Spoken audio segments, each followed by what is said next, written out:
त्यो चाहिँ नगाउँ उता नगाउँ अनि त्यो बाटो बाटो बाटो बाटो बाटो हुँदै हामी आएको हामी चाहिँ फाइनल्ली एकदम नेपालको जस एकदम धेरै हिमपात हुने ठाउँमा आइपुगेको छौँ यसलाई भनिन्छ छोरोल्पा हिमताल बहुत एकदम मिठो भाइब्स आउँछ यहाँ आउँदा मजाको गजब गजब छ गाह्रो हुँदा हुँदै यहाँ आइपुग्यो के छ भन्नु हिजो शून्यतामा पुरै केही शब्द नै छैन पुरै अरू भाइ रोइदिन्थ्यो तिम्रो चाहिँ आँखाबाट आँसु आउँदैन है मेरो नि आँसु आइहाल्यो नि पसिना त आइहाल्यो नि त है ठिक हो ठिक हो हिजो दिउँसो त खास एकदम हिजोसम्म त बेदिङबाटै फर्किन्छौँ कि जस्तो लागिरहेको थियो भन्दैछ साथीले गाह्रो भएर छाती दुखेर सास फेर्न गाह्रो भएर अनि तिमीले त हिजो कहाँ रे कहाँ पुर्याउँछ भने ना पुर्याउँछ भने फर्केर ना गरेर बस्छौँ भने विविध यहाँ टेक्निकल उहरू इस्युहरू आयो के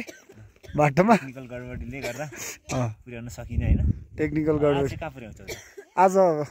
बेदिङ अनि हामी कहिले पुग्छौँ काठमाडौँ काठमाडौँ हामी शनिबार बेलुकातिर पुग्छौँ ल बन्द गरेर त्यसो काठमाडौँ गएर अब भेटौँला शनिबारतिर पुग्छौँ यो हिमताल यस्तो छ फाइनल्ली त्यति धेरै प्लान त थिएन हाम्रो तैपनि अलिअलि मात्रै सानो प्लानका साथ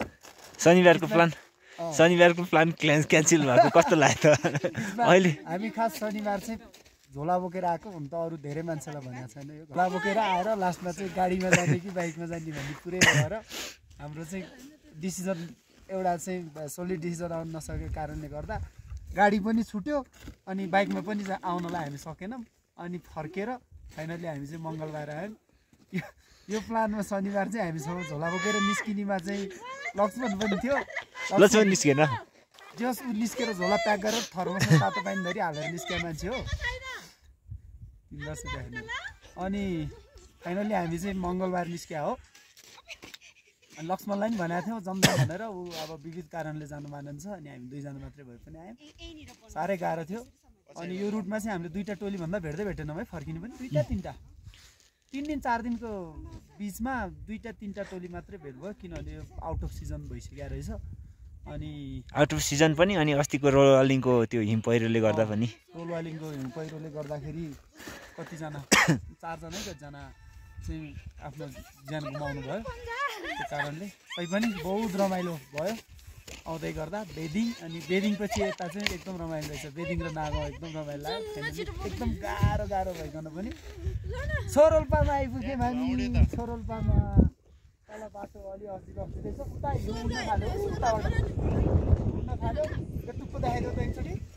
पाहाडले घेरिरहेको छ यस्तो छ यो चाहिँ पुरै पेनोरामिक हो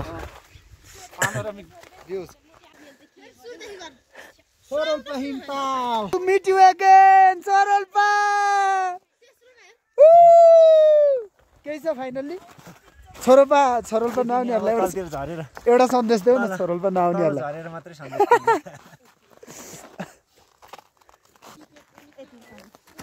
हाम्रो भाइ त झन् टेन्ट लिएर आएको भाइ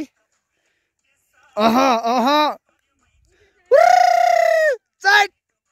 ल है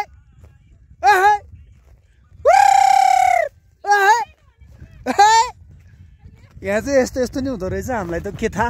हामी त सोझो मान्छे